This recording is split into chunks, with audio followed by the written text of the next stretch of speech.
We see you, Anita. Can see my presentation? Yes. Sure. Okay, perfect. All right. Good afternoon, everyone.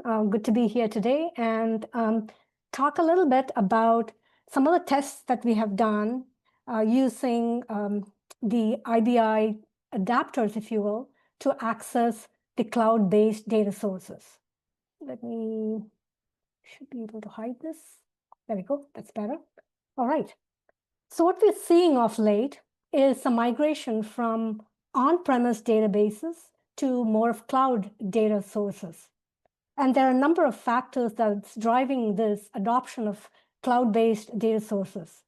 The first, of course, is cost optimization. Customers will start wanting to eliminate the cost of on-premise data storage, the upgrade of the server, and all of the maintenance that is required. The second is to improve the query response time.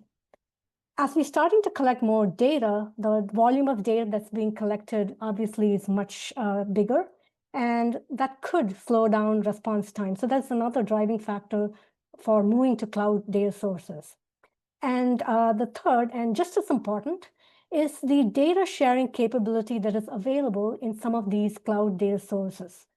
So you don't have to send extracts to your customers. You can actually have them connect and get the data themselves. The advantages to cloud data sources is to be able to handle heavy analytic queries. They're really designed, they're architected in a way to store as well as to retrieve the queries for these various analytic queries. The newer data sources has a better support for semi-structured and unstructured data. And another advantage is the AI and machine learning capabilities that are built into some of these cloud data sources. Your choice of data, your choice of the cloud data is really dependent upon what is your priority. In some cases, it's to have a cloud data warehouse that supports SQL. In some cases, it is to do more of advanced analytics to support your data science team. Whatever your choice, some of the other things to consider is ETL functionality built into the platform? As Porter pointed out, some have ETL capability and some, they can tie into existing ETL tools for the movement of data. The second thing is, even if it supports ETL functionality, does it support complex data transformations? If you're just looking to move data from on-premise to cloud, maybe you don't need to do too many data transformations. But we also see when you build a data warehouse is oftentimes you're looking to aggregate the data and make it ready and available for analytic queries. So sometimes this requires complex data transformations. So when you move to the cloud, you've got one, the initial load, and then you also have to consider the incremental load going forward. Most of these cloud data sources have their own database utilities that support initial load, and they do have connectors to different databases. The other option for our customers who have Web Focus is Data Migrator.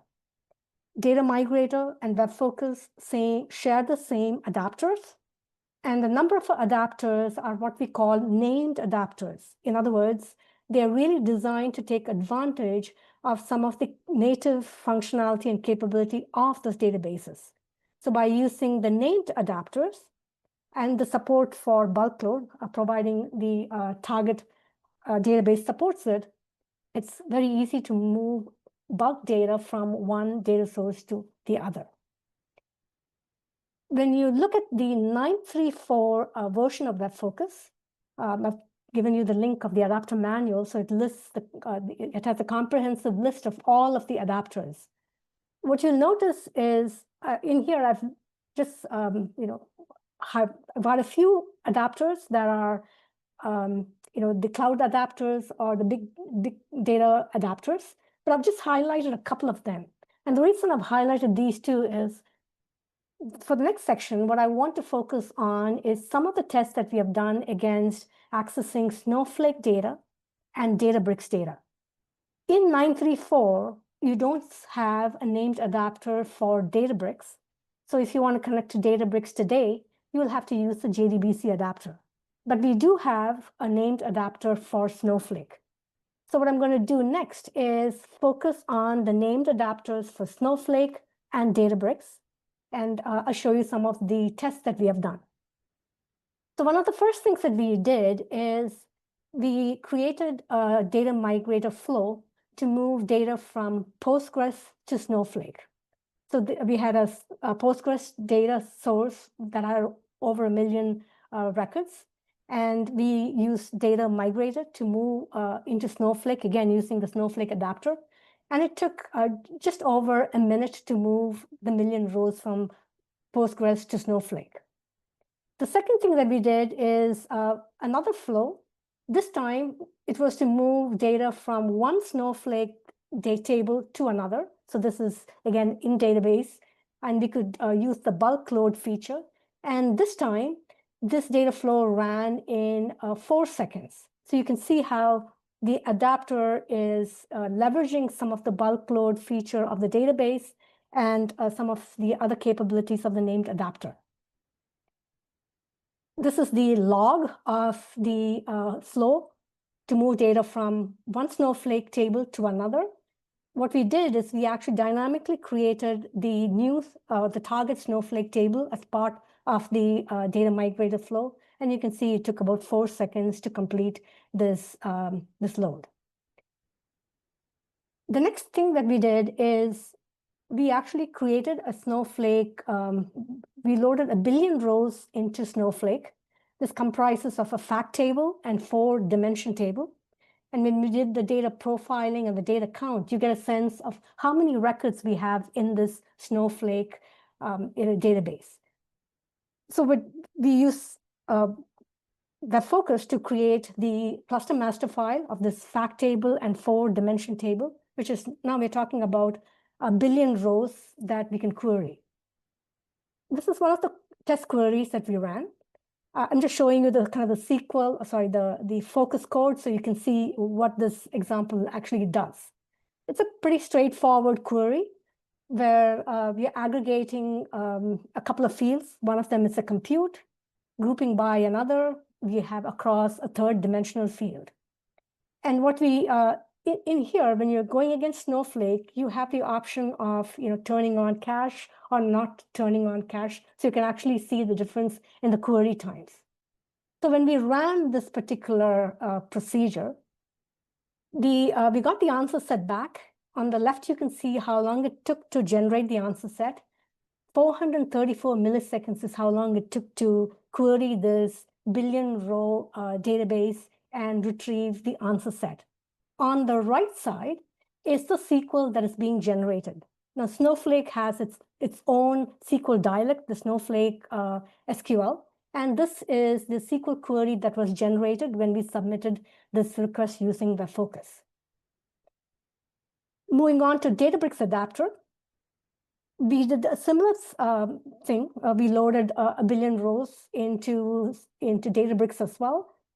Just showing you kind of a screenshot of the master file. So you can see the fact table and the 4 dimension table.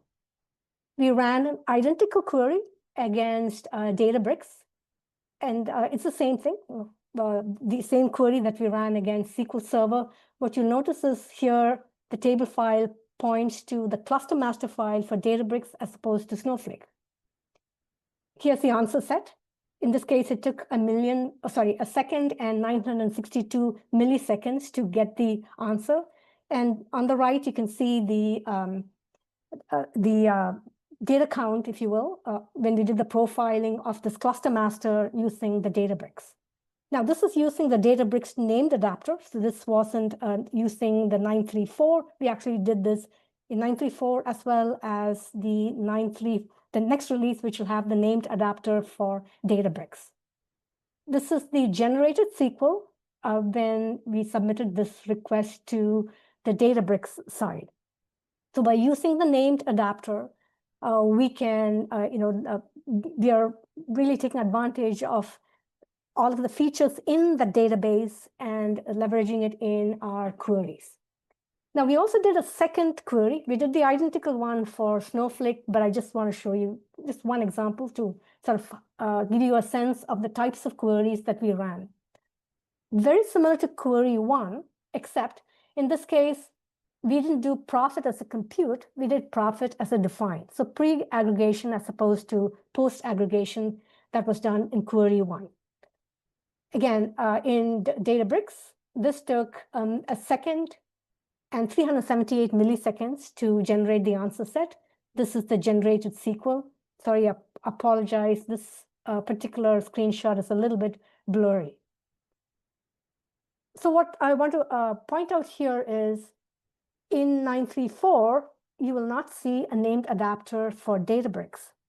But in the next subsequent release, you should see a named adapter for Databricks, just like you have a named adapter for Snowflake. You can do JDBC or ODBC connection to Databricks using the named adapter. I want to point this out because, like I said, we tested this using the named adapter, which is the next release, as well as in 934 using the JDBC connection to Databricks. So for customers who are currently connecting to Databricks, when you generate the master file, your master file is going to have a suffix of SQL JDBC, because this is a generic JDBC adapter you're using today. But in the next release with the named adapter, when you generate the metadata, it's going to have a suffix of SQL DBX. So having tested out both of these named adapters, now I want to touch upon this metadata switch concept. Metadata is, the focus metadata is unique in the sense it is more than just describing the data elements. It really is the transparent layer that you use to generate reports. What that means is if you were to create a dashboard that uses some metadata, you can flip the metadata now to point to a different database. In this case, think of this as a named adapter. So what we've done in this particular dashboard is just like anything that's built in a designer with parameterization, here you have a choice of switching between the adapter type. Because what we did here is when we generated the metadata, we generated metadata in a different application folder. So all of the Snowflake adapter was in an application folder, let's call it Snow. And for Databricks, it was in a different application folder. So by doing this adapter switch, what you're doing is the query, instead of saying, table Databricks /cluster versus Snowflake /cluster, you don't have to redo your application. You're just doing the switch. And you can now point to a different master file, which uses the different adapter. Okay, so whatever development you've done today with Databricks, you can leverage that when you want to use the Databricks named adapter. And finally, we also did extensive testing of dashboards that could run against Snowflake running on Azure, Databricks running on Azure, as well as SQL Server. And again, this is using essentially the same data, the billion rows that we populated into the Snowflake database, as well as the Databricks.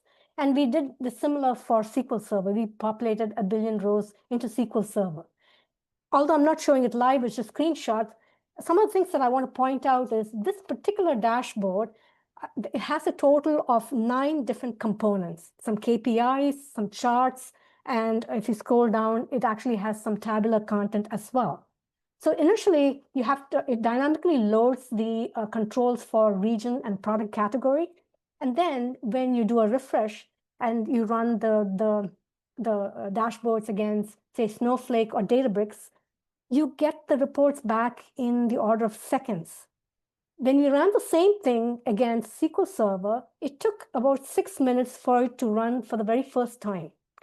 And the SQL Server is actually running on a box that has 48 cores and 700 gigs of memory. So it is a very, very powerful machine.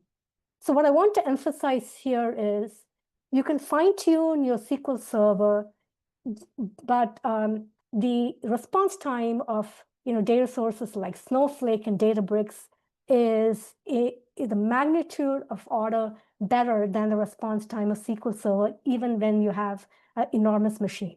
And that really is the driving force for customers wanting to move to these newer cloud databases. And what we have done in our test is by using these named adapters, which leverage or take advantage of the faster data processing of those cloud data sources, the scalability and flexibility, you can see that in the response time of the web focus queries as well. So with that, let me stop.